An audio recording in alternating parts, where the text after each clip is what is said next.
Hi, everyone. Excited to be here today. It's Wednesday, December 3rd at the Metagov Seminar. I'm Liz Barry, the executive director here, and it is my delight to introduce someone who I am lucky to be collaborating with, Joe Mathews. I've just put his bio into the chat. 1,000 characters is not long enough.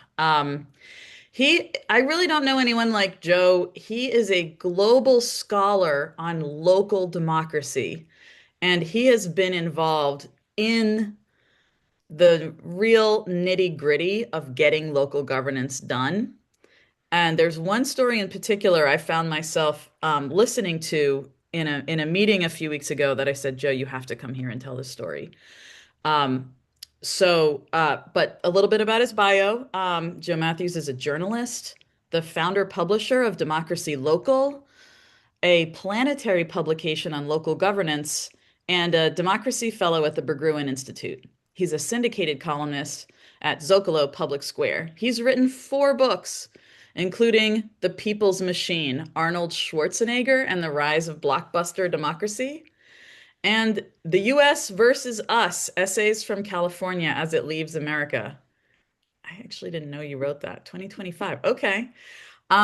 Since 2008, Joe has been co-president of the Global Forum on Modern Direct Democracy, which has organized 13 free public forums across 5 continents.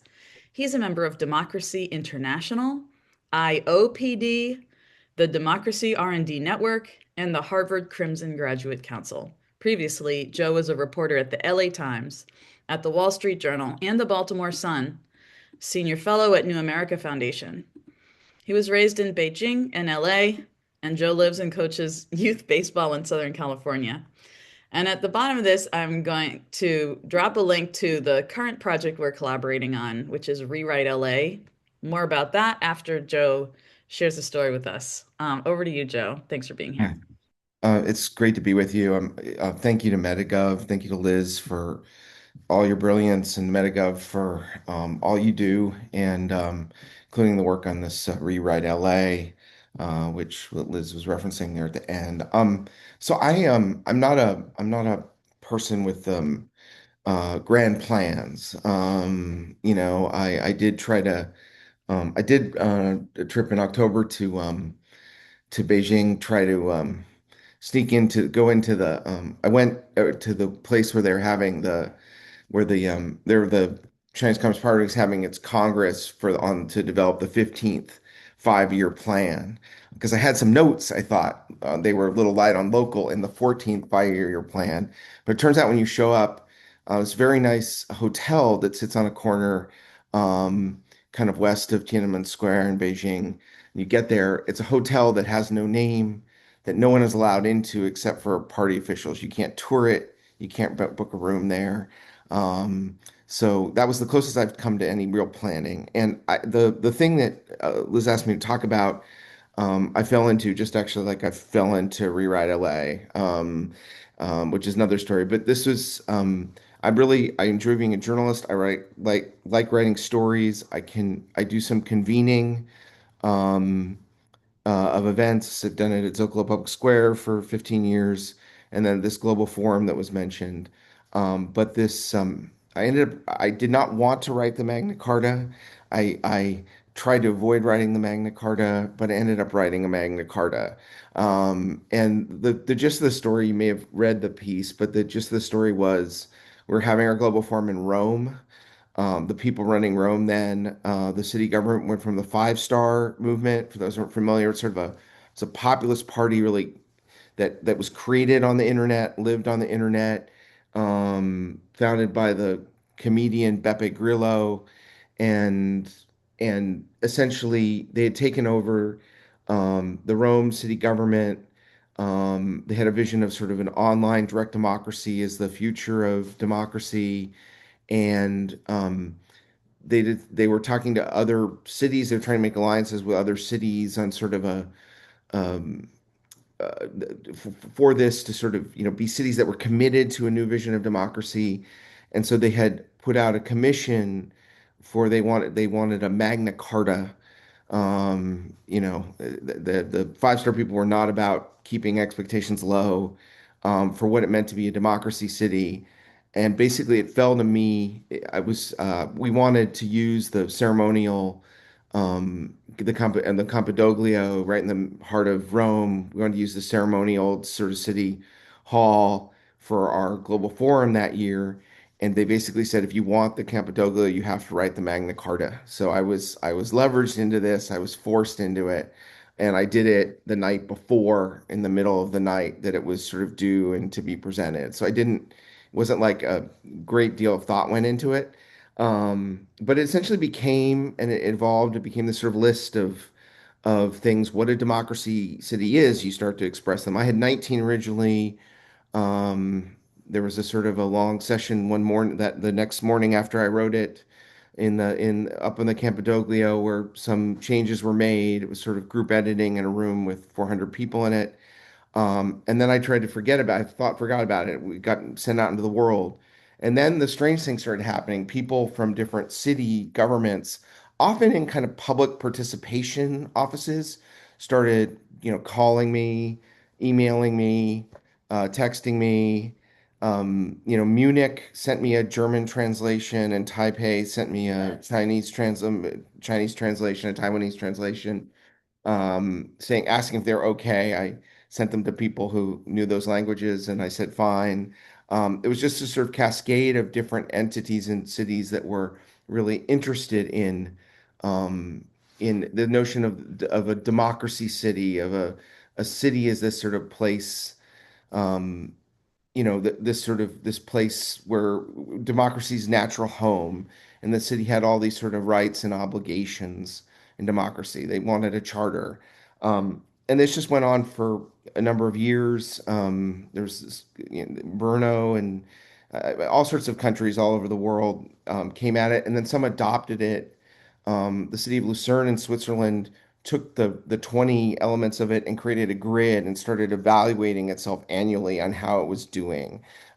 It was sort of vaguely ridiculous, and a mayor in South Korea decided to sort of host a international league of democracy cities for people who had signed on to this document. I mean, it's technically hosted there. There have been a couple meetings of the league, but not one since Budapest in May of 2024. I'm not really sure what's happening.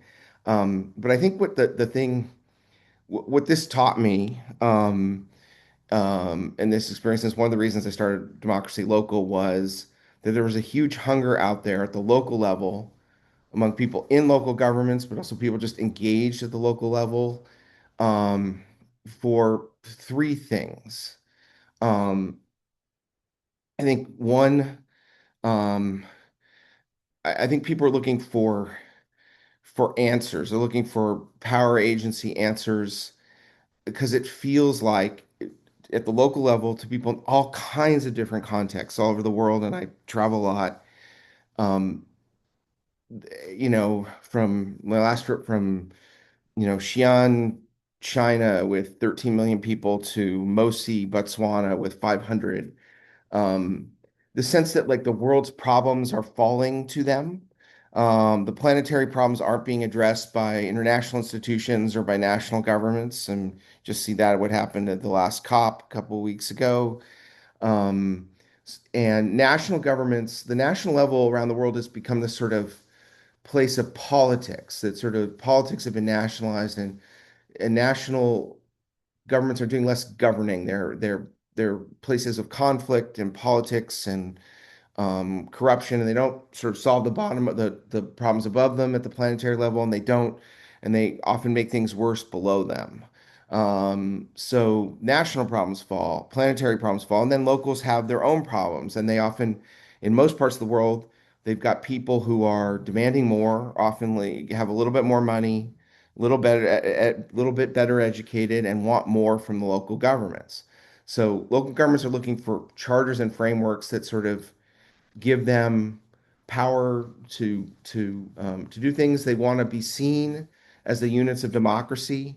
Um, they want us, they need that democracy to justify that power. They want to be seen as a unit of the fundamentally unit of democracy. That's the second. That's been an instinct to solve problems. You want to involve people if you're going to do it well. So we're seeing that, um, and that appealed about the charter. That it sort of made it clear that they were that kind of fundamental unit of democracy. And then finally, the charter, had sort of obligations that went beyond their borders, and it was an opportunity to collaborate with other places. And you see that more and more in all kinds of different settings, collaborations between cities. I think it's something to there's a point I like to make on that. Maybe it's a narrow point, but it matters to me. There was a lot of, the Benjamin Bratton book, Mayors Ruled the World. It's 12 years old now. And there are some fairly long-standing alliances of mayors, including the U.S. Conference of Mayors here in the United States. Um, but I think those things tend to be actually fairly weak bodies, and not sort of what I'm talking about in the trend. I mean, I was just in early October, I was in Geneva for the UN Former of Mayors, and they had, the first two panels, and not a single actual mayor was on any of the panels because it was all deputies and other staff that had been sent. Because mayors are, doing politics and running cities and have other things to do. Also, mayors change. Some of the key people, I mean, one of the key people um, in our that advanced the Magna Carta was the then mayor of Seoul. He's dead. The mayor of Taipei was very important. He's under investigation for corruption now. These sort of things change, but what's more powerful are the relationships between agencies and between, staff, technocrats in cities that are sort of happening. Um, I think the one of the things that's not stated clearly in the Magna Carta, but turns out to be true, and it's sort of I mean, it sounds sort of boring to say it, but as you go around the world and you see places where people feel good about the quality of governance and they're doing a lot, they're really locally focused, but they're also, you know, contributing to solving the bigger problems.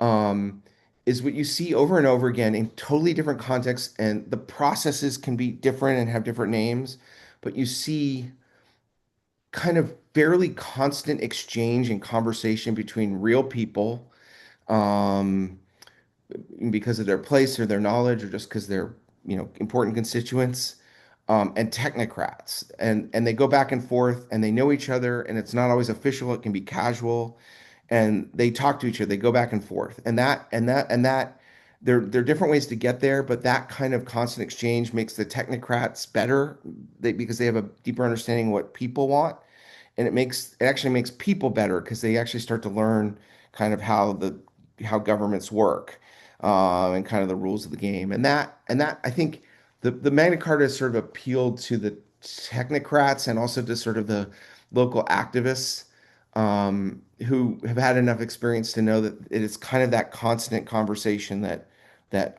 is what gets a job done, at least gives you a chance of getting the job done.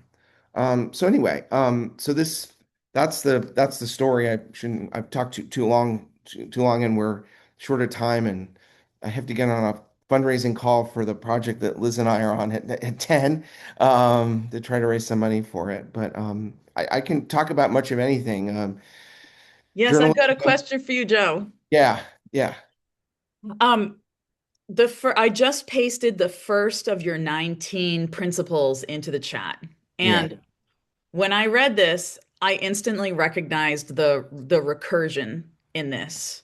So it says for the recording, first of all, we believe that democracy cities are places where people never stop working to become more democratic.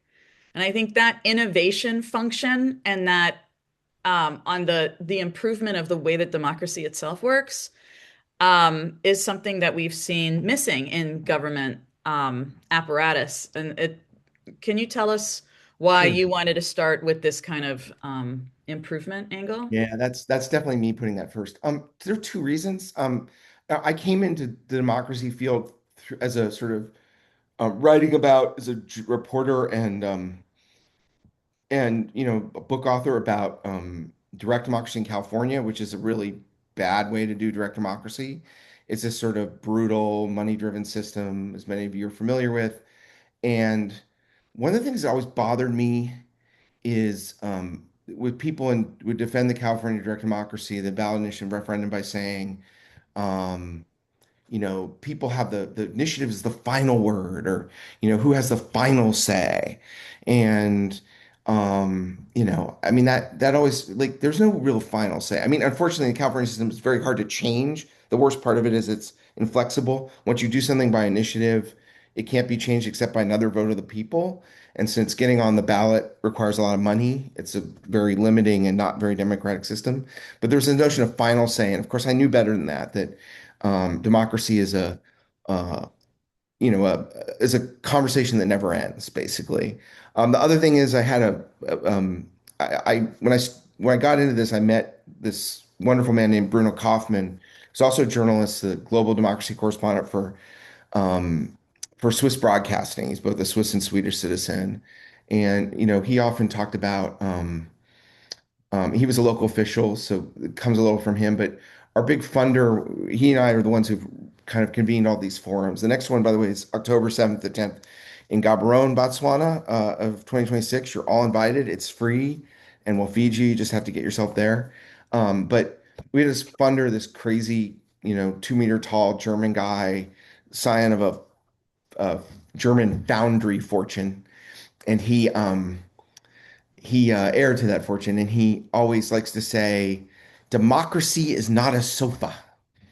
And the notion that it feels like a lot of people in the West, U.S., feel like democracy is some comfortable situation or place that you sit at, and and you do it. And he spent 35 years, um, uh, you know, he re-outfitted a double-decker Berlin City bus and drove around first Germany and then Europe, trying to spread sort of direct and other democratic processes, usually at the local or kind of provincial the lender level. So I was always taken by the democracy is not a sofa, and it's a constant conversation, and that's why that's first. Probably because the final say thing still bothers me, and you still hear it. You still hear it. Great. Thank you for that. And then your second one brings up, yeah, it introduces searching and experimentation and working on what's coming next. And I guess, how have you seen this charter influence cities to build in innovation cycles to their bureaucracy? I don't think my charter influenced cities to do that. I think it what it did was it allowed us to kind of locate our cities to more announce that they were doing that already or they were inclined that way. Um, I think it was a way of it ended up revealing cities to each other that they had this sort of interest. Um, and I think I mean, there's some cities that are quite intentional about how they do this. I mean, the all-stars are always, I mean, the all-stars are always Vienna and Seoul, which are very different places, but have, um, real routine. They have also big offices of people who do this. I mean, the Seoul one has 150 people in it, and Seoul also uses physical space. They some years ago, the now late mayor put a giant ear on top of the city hall to show that city hall was listening to you, and cleared the first 4 floors of the building out of all the bureaucrats out of the first floors of the building to make them public space. So there's like a discipline to it, I guess. Um, Barcelona also does a ton of stuff in this, but is less intentional. They're not. It's less planned. It's the cycles they go hot and cold. They go back and forth. I mean, Ada Colau, who was the transformational mayor there, who you know, um, pursued all this incredible experimentation, but it wasn't like deeply planned. Her concept was they were willing to try anything. She called it, and even wrote a book called The Fearless City. But they tried lots of things. They were also a feminist city and a caring city and a bunch of other kinds of cities. I mean, they were kind of all over the map, but that was more like that felt like Jackson Pollock spraying lots of paint on the wall. Yeah, but I mean, there is a discipline to it. Like, you occasionally see it here. I hear a lot of things. I need to go soon, but I hear a lot of things about anyone from Oklahoma on this call? Any of you from Oklahoma? I hear a lot of things about this Mayor Holt in Oklahoma City, who's a Republican, who's doing a bunch of different things. Certainly speaks the language of democratic experimentation renewal. He's not a Trumpy sort of mayor. He's actually the new head of the U.S. Conference of Mayors, which, by the way, is having its big gathering in Long Beach in the first week of June, for those of you who are in Southern California. Um, but I think they're sort of doing things intentional, trying to put things in the cycle. It's very much about citizen engagement and co-creation and things like that. And then, but the best example I have know that I know most intimately is a small town in the Salinas Valley I've written a lot about called Gonzales, which has only 9,000 people. But there is just kind of it's not so much the cycles, but it's the discipline. Whenever something comes up, when ideas offered or they've got to do something, they kind of talk to everybody and they put the people who are most the people who are most relevant and effective, the real people, they work to get them there. I mean, this is done at all ages. Gonzalez is 40% 18 and under, which is really high, particularly in today's California, where we're down to like almost 20% 18 and under, and like, these big East Bay suburbs that are considered child friendly have 25 or 26. Gonzales is at 40%. So anyway, one day I was there in Gonzales and they have one park and they were replacing the younger kids playground equipment in the playground, and it's like 6 and under. And so they got bids from three companies on equipment and decided they brought the bidders to the park. They assembled every 4, 5, and 6 year old in town. The bidders presented to the little kids, and then little kids voted, and that's what the city council went with. So it's that kind of it's really disciplined. I mean, they do this in a lot of other ways too, but they're just like they're careful and disciplined to include everybody who needs to be included before they do something. Joe, this is fantastic. Thanks for the story about the 4-year-olds. I mean, I'd heard of 4-year-olds voting on what our class pet should be, but not, on binding municipal decisions, procurement decisions. So thank you for I that. mean, that's how you build trust. I mean, everyone talks about trust, and sometimes I think trust is overrated, probably because I'm a reporter and I'm taught not to trust anything. No, But I also feel trust is overrated. but that's also a city with a 100% COVID vaccination rate. Like they got everybody. They had like they had 5 or 6 people who didn't want to do it, and they sent the two best looking firefighters to their doors with the jabs to get them. So, yeah. We are all terrain. Well, look, I hear you're in a rush, so I'm wondering if you can stay 5 minutes Sure, to take any questions from this crowd, and then I kind of want to put a little context on what you've shared as well. sure. Um, yeah. Anyone want to ask Joe a question?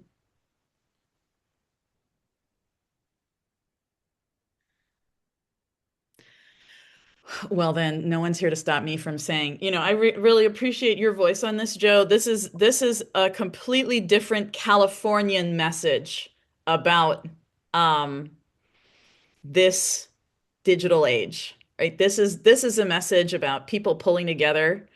Um, I love that it's coming from Southern California. I love that it's local democracies worldwide. Most of the message coming out about democracy from California is coming out of Silicon Valley, where we're seeing quite a concentration of power.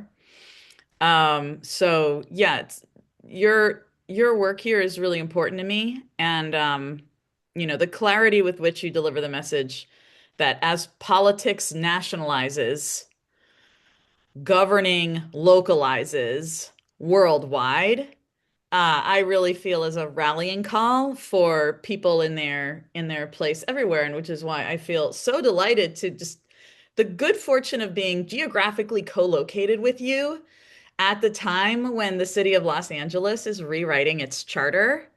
In fact, uh, oh, I see a question coming up in the chat. Yeah, Uh, yeah. so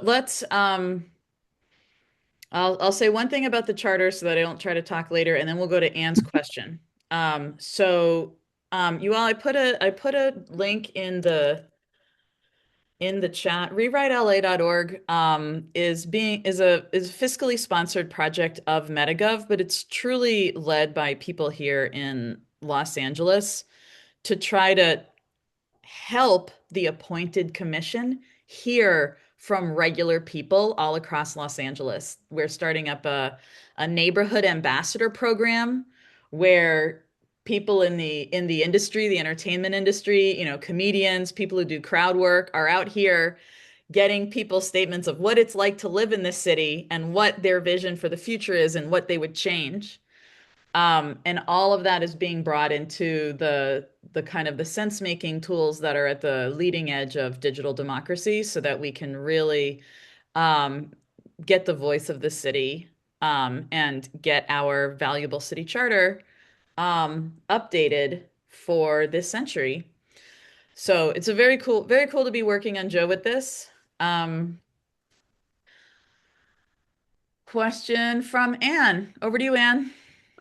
Hi, this has been great. So I'm a big believer in, if you don't know the question is, build infrastructure. So that's my question.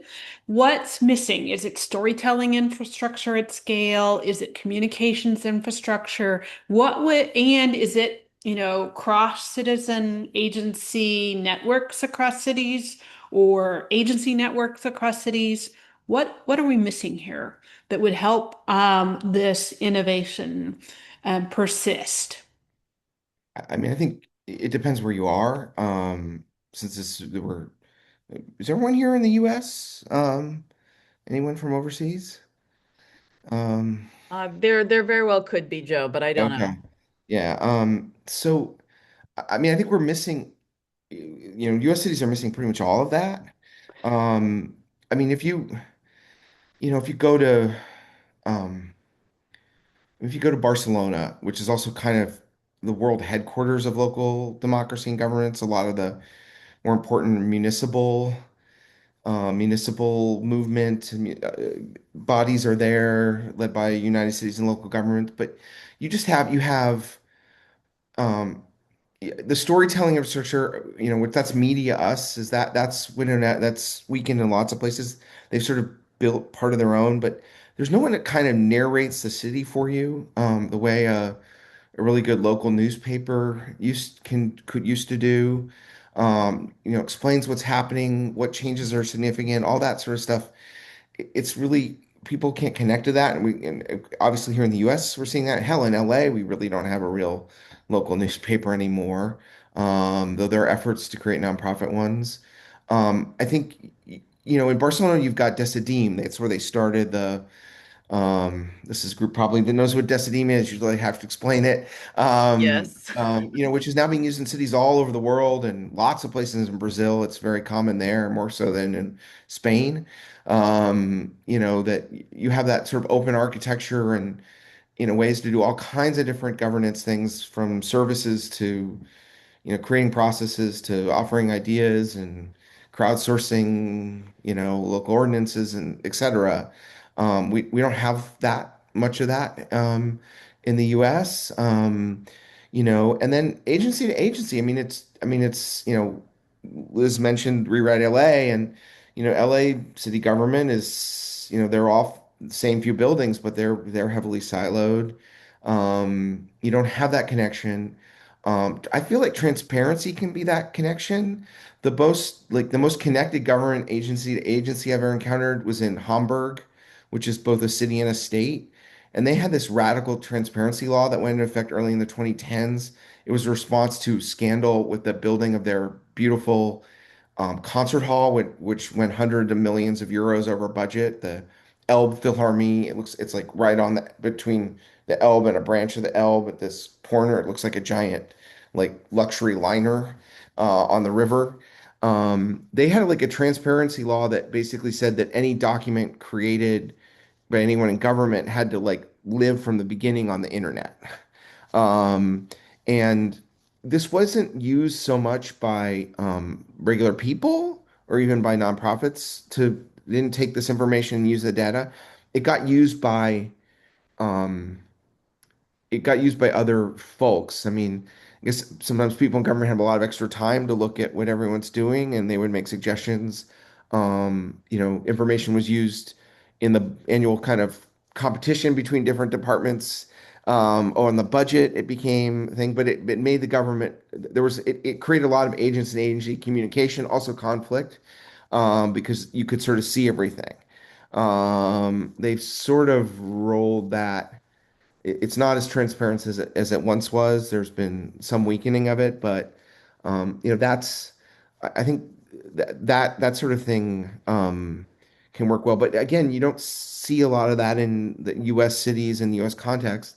And then the other thing is there are people to help. I mean, you go to even small cities. We did a global forum in 2016 in Donostia, San Sebastian, which has fewer than 100,000 people. It's in the Basque Country of Spain.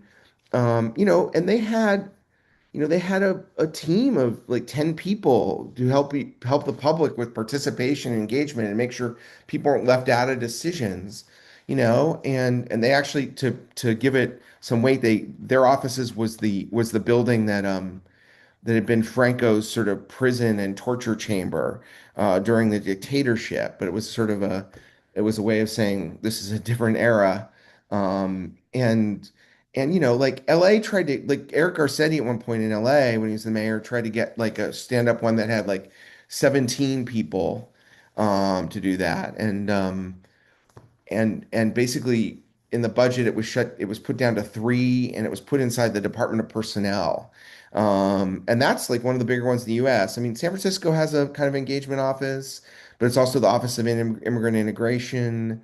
Minneapolis is the Twin Cities are good at these things, always New Minneapolis. York. New But York passed a ballot referendum, a few years yeah, ago. Now they have a city yeah, engagement exactly. specialist. But it's just not part of the fundamental infrastructure of what a city offers. I mean, American cities, even in different contexts, are very similar in the suites of services they offer and what they consider. They look at each other to see what they have, and this hasn't risen to the level of thing you need to do, essentially. But It's something but that, how do they look at each other? Is it at well, convenings? I mean, there are leagues of cities, there's conferences of mayors, they go to conferences, they sort of, it's all about like, it's like any kind of it's like doctors look at each other. It's like, what is the standard? What's the standard of care? And the standard of care in this area is really low in American cities. Um, um, and people move around and work in different city governments, and in in the Western United States with the city manager system, city managers, move around, Around. almost Right. as often as college football coaches. So, you know, and they're paid pretty well, though not as well as college football coaches. So you see there's sort of standard practices. It's really not so different to go to, Orem, Utah or Palo Alto. You're going to So see now, in the same yep. offices and the same sorts of things. So now I want to see a difference in difference analysis of everybody who's cycled through Chattanooga and Tulsa. Yeah, I don't know. I don't know. I'm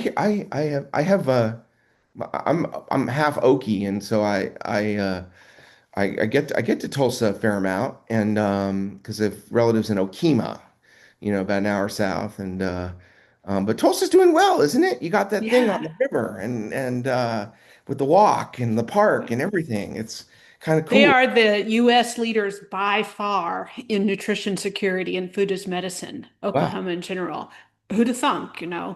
that they've Oklahoma. managed to put together a coalition And I think that's one of the things is that and have an awesome communicator. They have somebody who is out flogging that thing in all directions and is really good at it. So I'm thinking I'm hearing like some combination of coordination and communication that's missing. I think that's right. But also, yeah, but isn't the fundamental problem though that people still think of democracy, civic life as something that happens in media and that happens at the national level? I mean, that seems like a struggle in lots and lots of places, and Nice. it's So I rare that guess I the would call local that a, breakthrough. yeah, a marketing fail or something like that. Yeah, yeah, no, it's true. I mean, I'm sorry, not That's Brussels, Copenhagen just had this incredible election where the turnout was bigger than the national election. And it was like dominated the news throughout the country. There were other big local elections in Denmark. This was just 2 weeks ago. And but it was the local became, but it was actually important because the local became a way to sort of protest the social democrats sort of moving to the right to try to co-opt kind of anti-immigrant right, and going so far to the right that there was this room on the left. And so for the first time in 100 years, the social democrats aren't in the government in Copenhagen. It's like Green and other left parties. But you sort of it's rare to have those kinds of moments. And there was this huge conversation about what the local level is and what happens, and it was in the media constantly. But it's very rare you get moments like that. I thought the Mondani thing was interesting. It's sort of, but it was still painted. The coverage was still painted in a national thing, and Mondani versus Trump, not about sort of what's wrong in New York City and what this big American city sort of needs. It still kind of gets reduced to these national political, like which themes work. Well, probably in California it does, but I feel like it was very local. Like that affordability line that he ran on in New York was it was very local. It was less about New York in the world and more like who's in New York. Yeah. But I want to go to Pat Kahn, who is maybe in Canada for a little international perspective. Yeah, yeah. No, I hadn't read the charter before, but the cities as searchers, things that framing cities as like alive things like coral reefs or something was just very, really like that. But the thing that got me thinking was about change. And I guess like I feel like for all its failings, Western science has this neat thing where like when they want to learn about something, they lock all the other variables and they let one off the leash. And then the world becomes made of, for that researcher, the thing they let off the leash, because that is changing, that is moving. And now they understand the world through the dynamics of that change. And I think a lot about what we lock down, like, with company, like we lock power. And so no one learns about power, and we're all idiots with power because we live in a system of locked power. And I guess I'm curious if this frame of change is interesting. What do you think? What do you think we all need to see changing more to like help us be better? Democracy be better. Like, what is the most important thing that for us to be all like having our attention on? That's change, in your perspective. Gosh, I mean, I think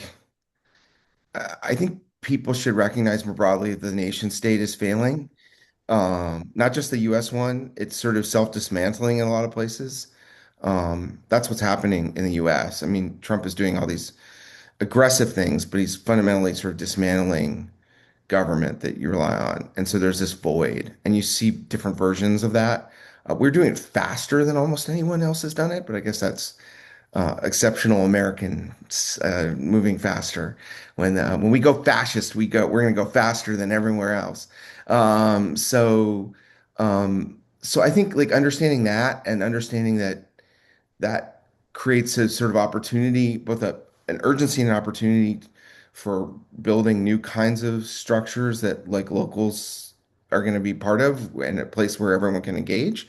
Because we all live someplace, even though my children would like to live inside video games.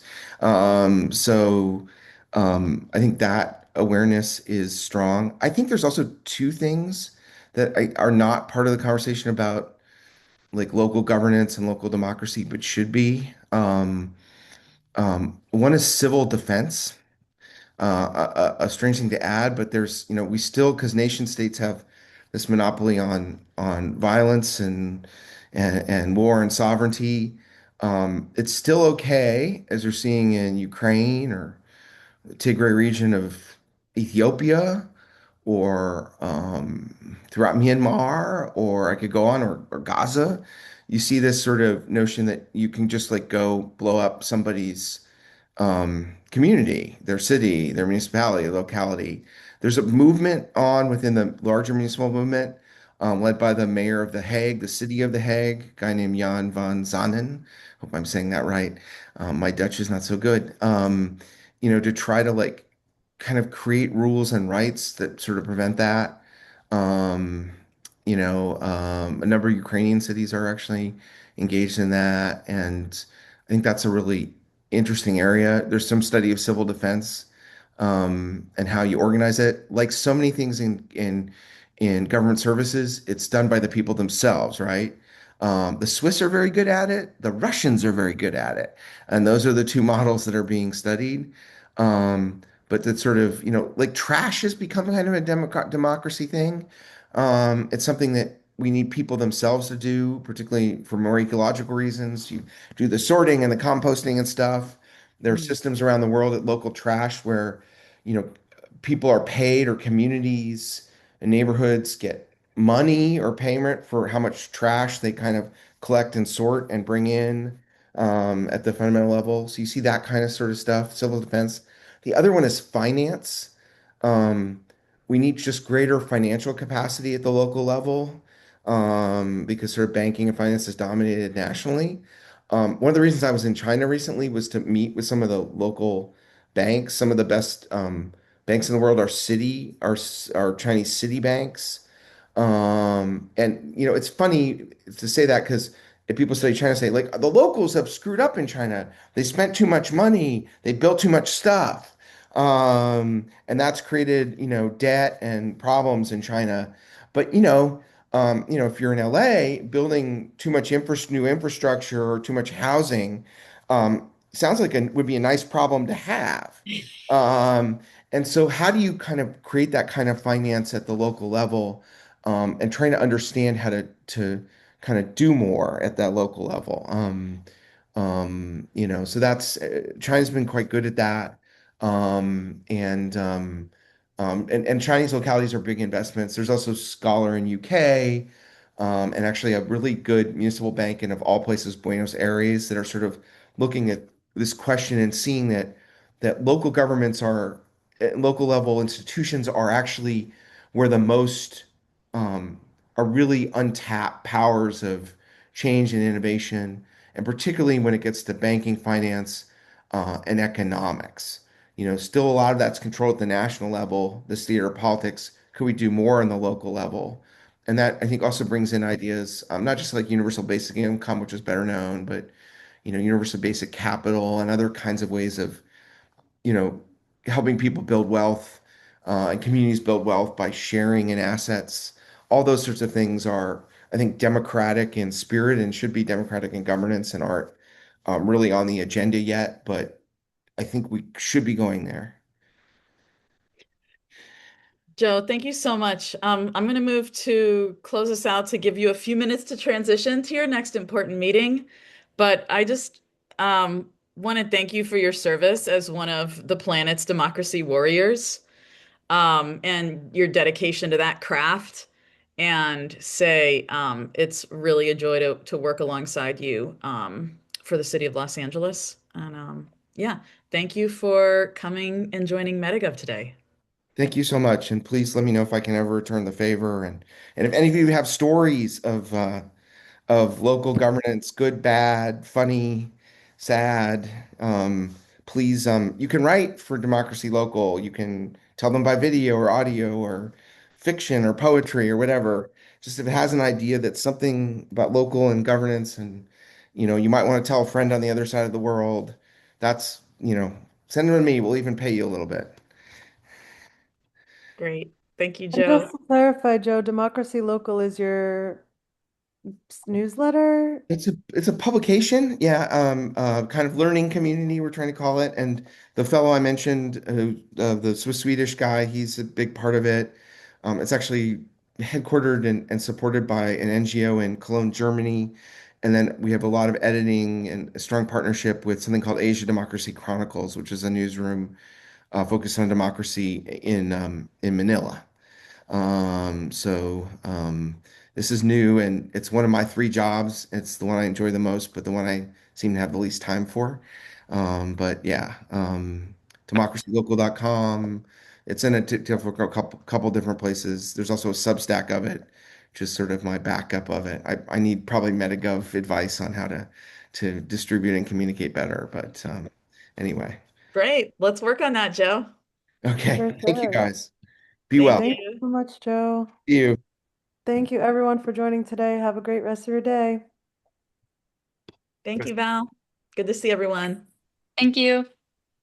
You.